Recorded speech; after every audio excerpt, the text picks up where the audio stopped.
So at that time when I took that job, I wasn't happy with picking up people's lunch. I wasn't happy with, having to listen to orders when I was a manager for 5, 6 years, Yeah. and other people asking me for advice. But Yeah. I'll tell you this: I needed a little bit of humbleness Yeah. because I needed to remember that I'm not invincible. I'm not always going to have people help me out financially when I make mistakes. And you know what? I had to start from the bottom, and I had to work my way up. So was Dude, I that's a happy great with story. myself? yeah. Yeah, Dude, that's- you're blowing my mind right Yeah, now. that's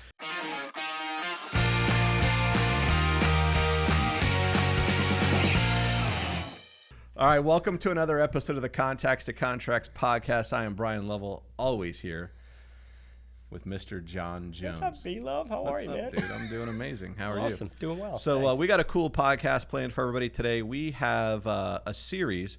John, you came up with an idea of, hey, let's talk to a couple LOs who've been in the business for like 2-3 years. Yep. That are absolutely slaying it. And let's talk to them about what their secret What sauce their is. secret sauce is, absolutely. So we're going to bring in Greg Morga. Greg, dude, welcome. What's up, guys? How are you? Not too bad. So Greg hails all the New way Jersey. from New Jersey. And throughout this podcast, you probably won't be able to figure that out on your own at all. So that was why I figured we should tell our listeners where Greg is from. Yeah. Dude, it's all right. Listen, man, appreciate you joining us. New dad, Yes, sir. booming business, Yes, sir. busy, opening a new location, I believe. Yes, Dude, sir. you got a lot going on. So thanks for letting us slow you down for about 30 minutes and kind of talk to you about what's up. So, dude, how long you been in this mortgage gig? I've been a loan originator on my own since April 2019. That's when I went out on my own. So I've you've been originating since So April just 2 years. 2019. So we're at about just over the 2-year mark. Yeah, so just over 2 years. Yep. Okay, Yeah. fantastic. how much total time do you have, like encompassing all roles in the mortgage business? I started as an LP in February 2017.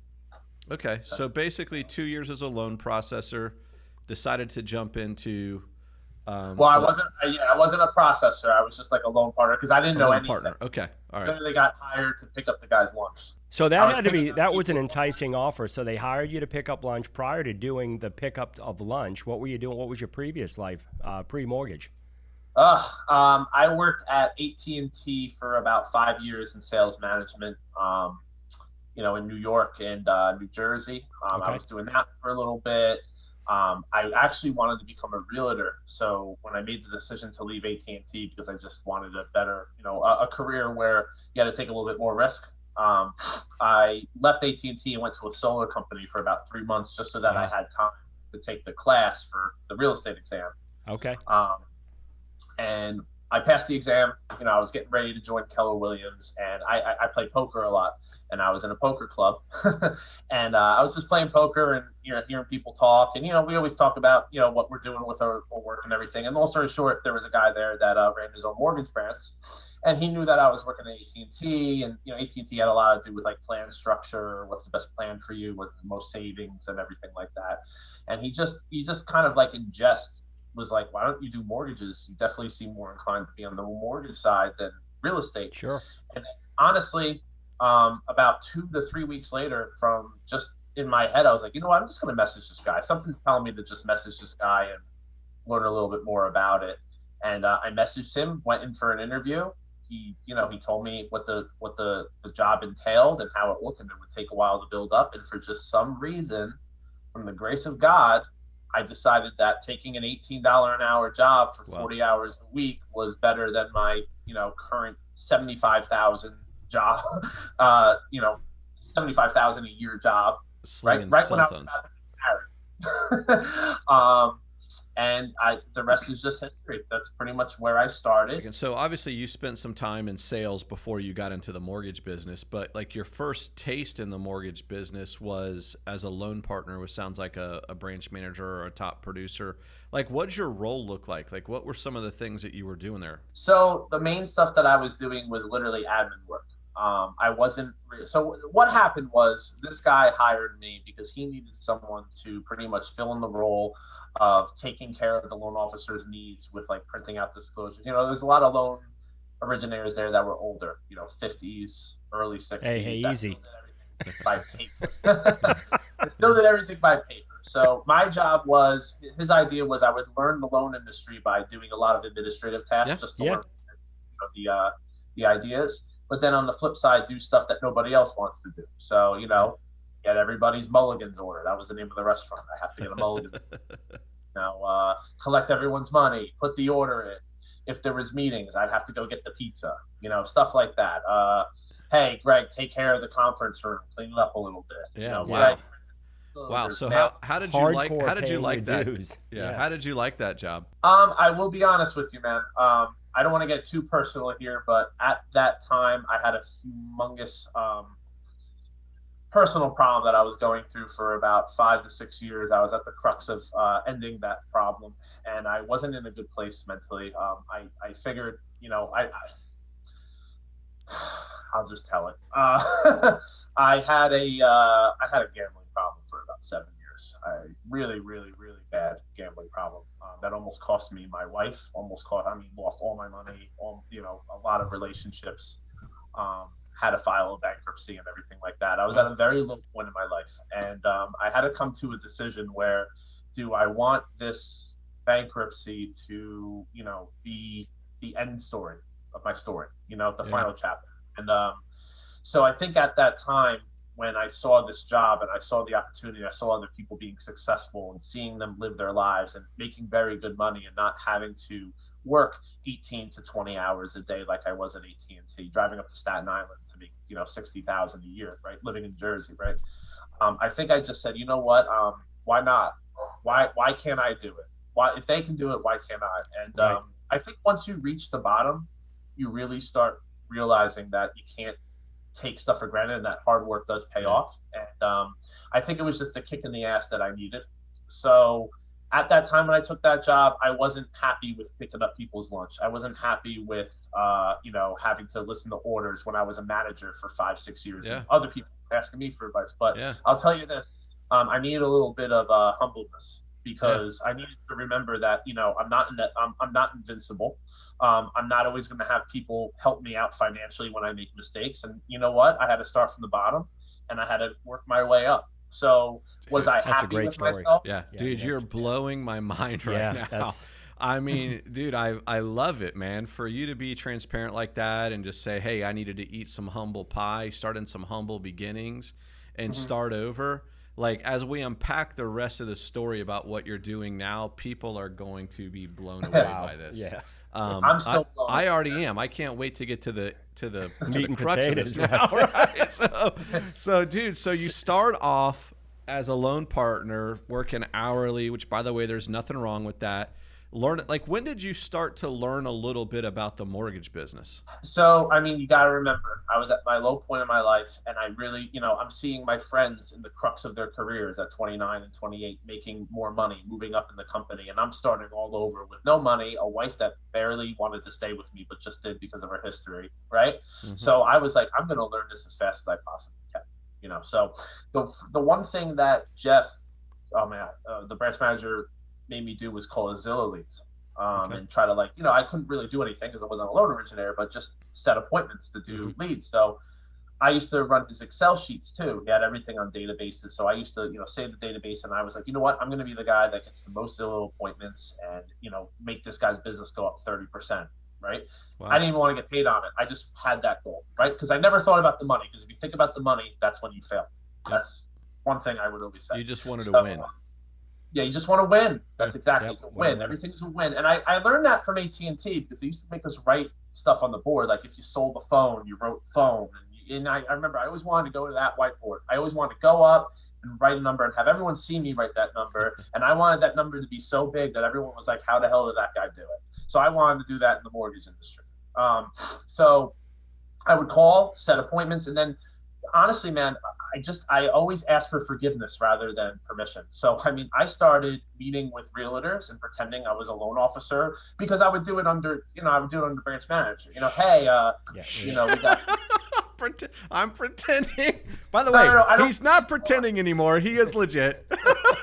Well, I don't mean like I'm I'm doing the teasing you, loan. brother. Yeah. I'm Yeah, teasing. like in my head, I was pretending I'm a loan officer. Yeah. You know what I mean? Right. So, a loan officer meets realtors. A loan officer goes to open houses. A loan officer calls leads and follows up with them and sets Yeah. appointments. And Nothing wrong with doing any of that. Yep.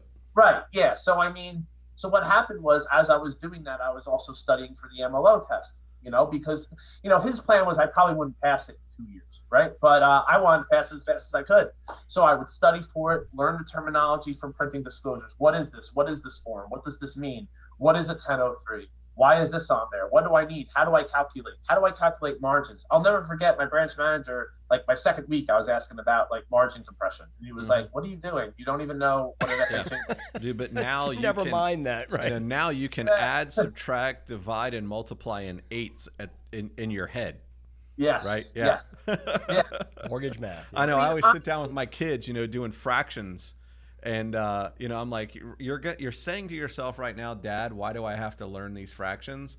And Dad is telling you, if you get into this business, you're going to be able to do everything by eights, like lickety split. Yeah. Right. Still knock it out on the abacus. Yes.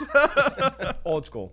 So, I mean, how I started getting the terminology was just by doing it, and little by little learning one thing, obviously making mistakes and having them fixed because, ironically, I don't know if you know this, but Carrie Houghton was the one training me, my assistant.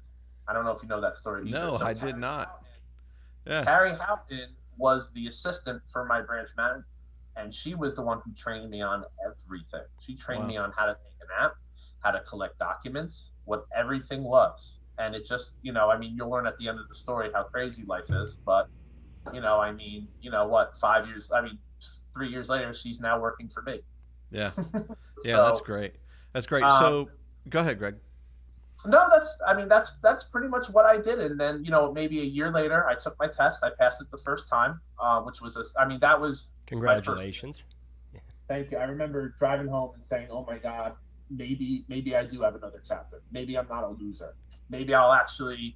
And at that time, man, I was just hoping to make decent money just to be able to afford a mortgage. Ironically, I didn't want to be a loser. I didn't want to be the guy that the wife makes more money and I'm riding on her coattails. So that was a huge step for me. And then once I got my license, I got my license in 2018. Just to be clear. Okay. But I was still working under my branch manager for the better part of the next year, where if I got a loan, I got like a very, very, very small percentage on it. And then I would, I had a salary and make some rider off of the branch manager. But what started happening was I was developing this relationship so early, meeting the junior agents of my branch manager's super agents, I guess you would call them. And, we became friends. We were just talking before the podcast about golfing. I'm going golfing with them tomorrow. Yeah. The same guys I talked to 3-4 years ago. Yeah. So I was getting to the point where I was getting like maybe 2 to 3 to 4 a month, but I starting to grow. And I said, I really think I could just do this on my own at this point. I didn't go into this industry to be salary and play it safe. I wanted to change the course of me and my family's life. Yeah. So I remember telling my branch manager, and he said, I think you're ready too. I think you'll be okay. Let's start you April 1st. And I started April 1st, 2019 is when I was officially, loan originator on my own. Wow. Okay. So April 2019, do you remember by any chance what your production was in your first year? Absolutely. It was 36 for 12.3 million, I think. So you did 12.3 million your first year in 8 months of 2019. Correct. All right. Yes. Do you know what you did in 2020?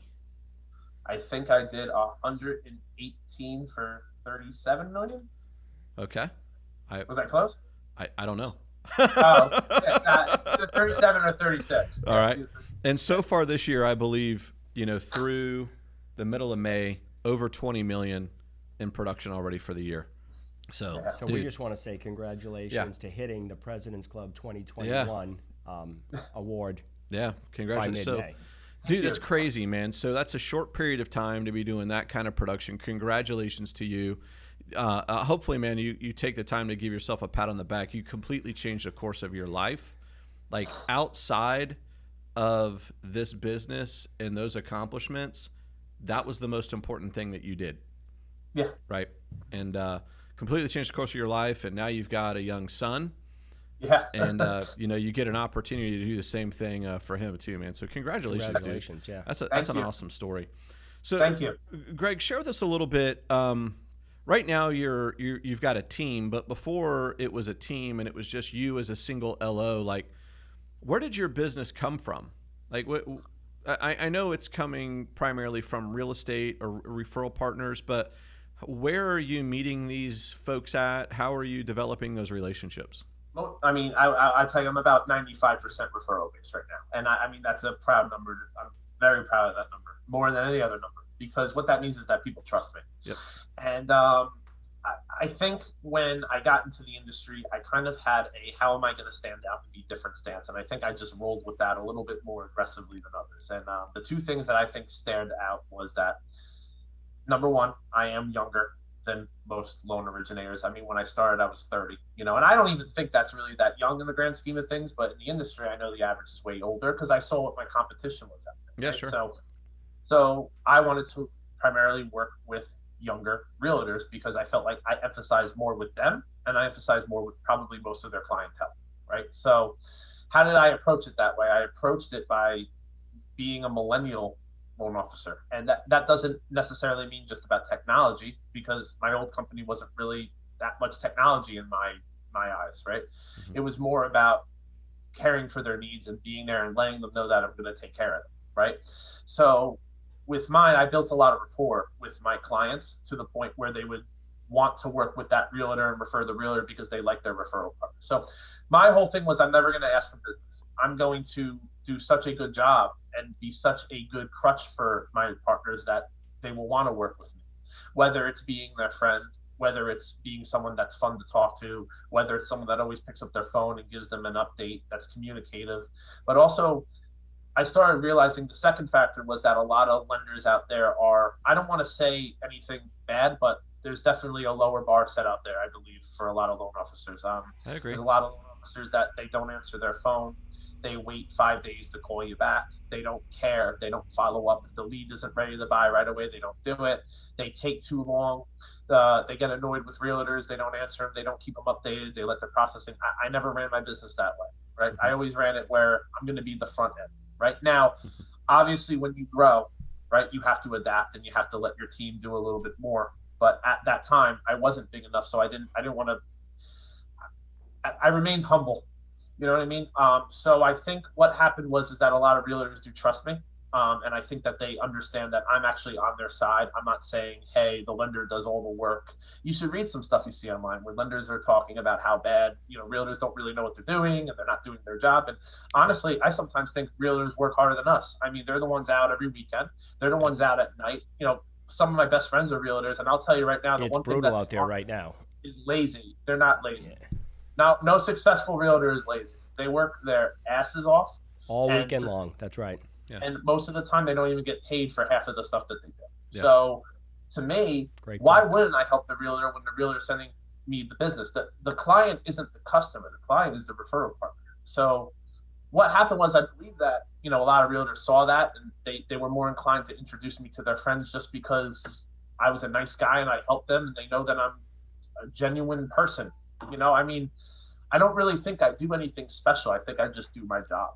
And listen, do I make mistakes? Absolutely. I am the closest thing from perfect, both in personal life and in the finance, the mortgage world. But I own up to it, and I find a solution, and I keep everyone updated. And I really do just think that because of that, organically, more people wanted to work with me, and I think that's what has grown my referral basis from a customer standpoint and a realtor, financial advisor, or attorney standpoint.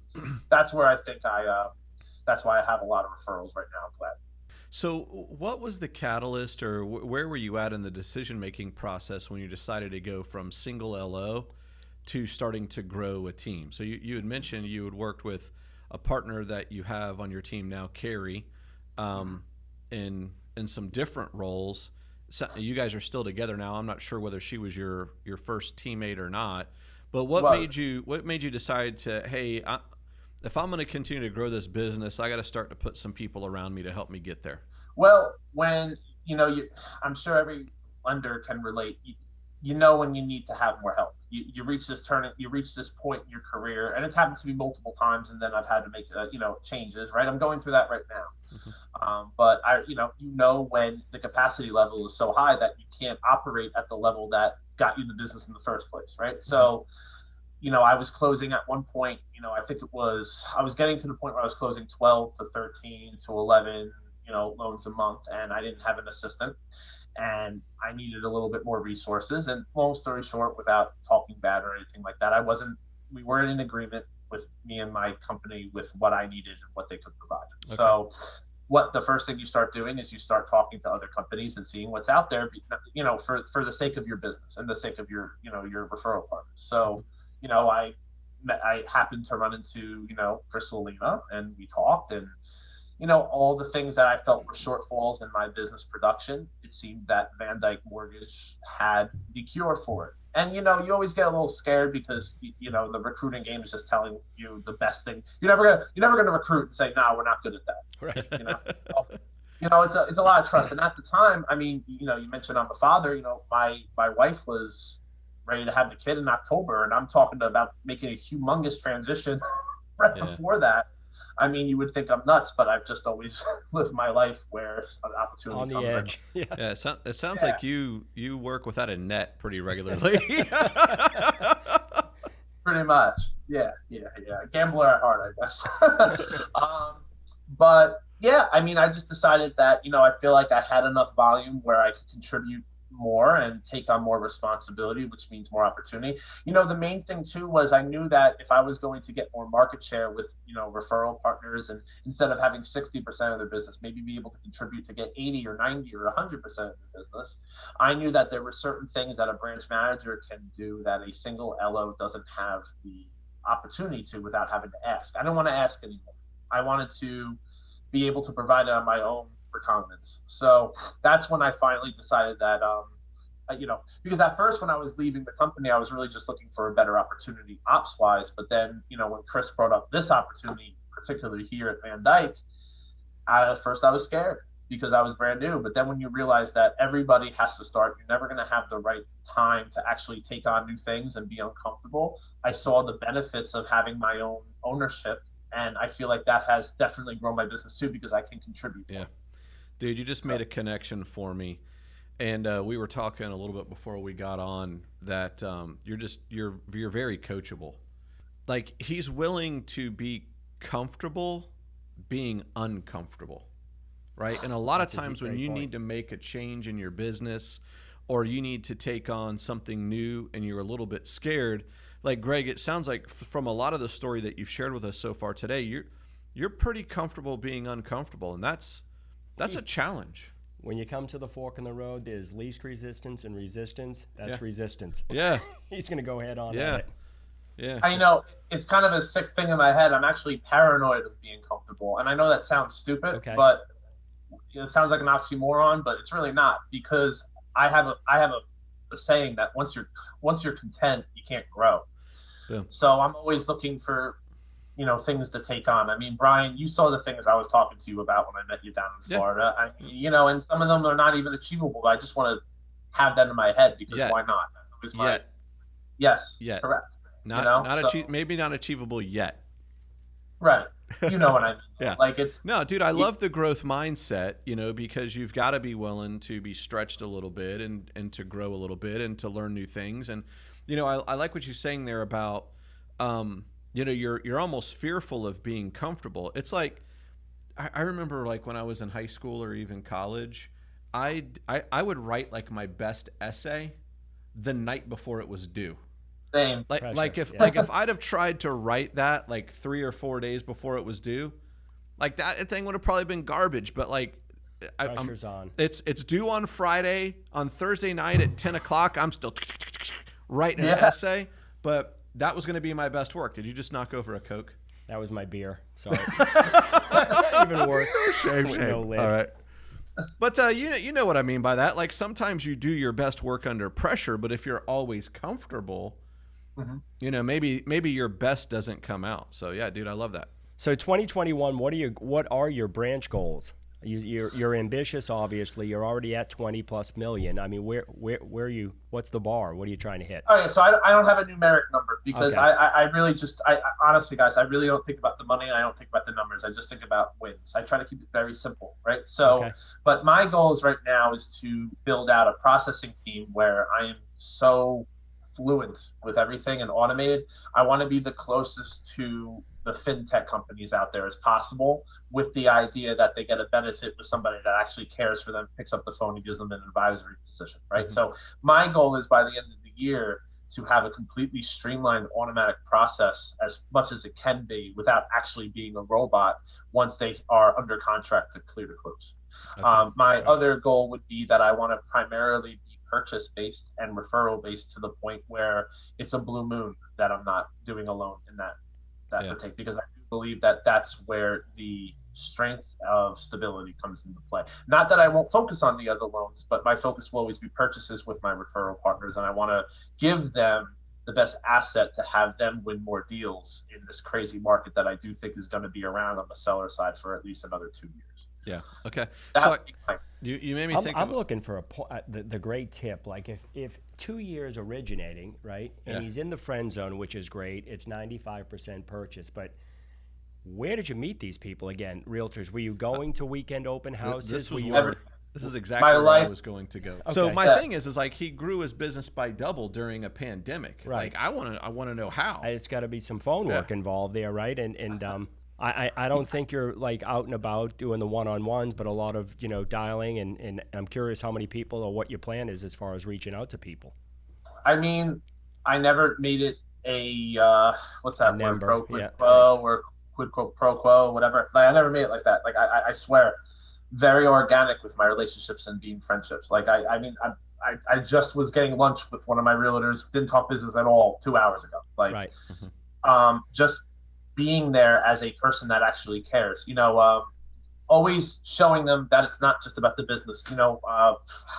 Just so many things. I mean, That's easy now, but my thing is 2 years ago, how did you start that initial relationship? Or is it somebody you've known for many, many years?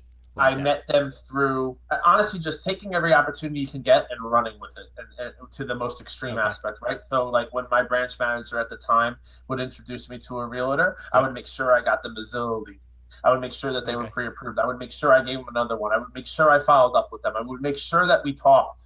And if we got, and there was plenty of realtors that I didn't really develop a relationship with. So it's not like I forced it. If it wasn't there, it wasn't there. Right. But it really does come down to the confidence factor too, where you're like, you know what? If this one doesn't work out, I don't need them. I'll go get another one. Mhm. I never forced anything. Anything that is forced, anything that's not naturally done, I don't believe works.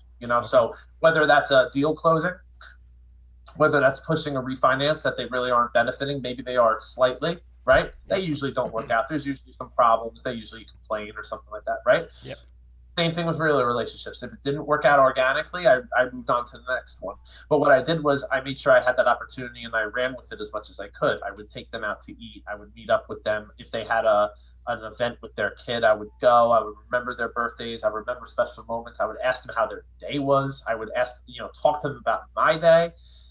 Let them know that I'm a human being, not just a referral partner. And honestly, I can't stress that enough, how much realtors and other people in general do appreciate when you're not just talking to them like they're a money sign. Yeah. They really just want you to be there, respect you. Show them that you respect when they give you a client and that you're going to call them and you're going right? to make them money. And also showing you that you're not just going to be calling them to get business. You're going to be calling them and you're just going to talk to them like a normal friend. And then the business starts coming. And then they want to help you because they see you as a friend and as an asset. They don't just see you as a way to make more money. And that has been my number one and number two and number three way of where I am at this business right now. Cool. Nothing else. So Greg, I got a couple of questions for you, just as some follow up. One, it sounds like you've got a lot of activities going on with your referral partners. You're going to lunch, you're playing golf, you're Yep. doing some things like that. Do you have any kind of system in place that helps you like kind of keep track of who you've talked to recently or who you need to reach out to?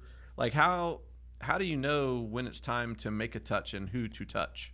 Not really, because I'm trying, it's organic. I have to go back to that. It's not about like the four hammer calls and calling them every Monday and trying to make a coffee date. It's just about giving them business, receiving a referral back, because this is how it is. The realtor is always going to send you a deal or two that maybe is a little bit more difficult, or a low FICO borrower, or one with a really crazy problem, because they want to see how you answer and how you communicate. And can they really trust you that they're giving you someone that's going to be making them a paycheck, and are you going to take care of them, right? So, I mean, it really would just start at first with, just talking naturally. Maybe I would send them a deal and talk to them and follow up with them, and they would send me one back.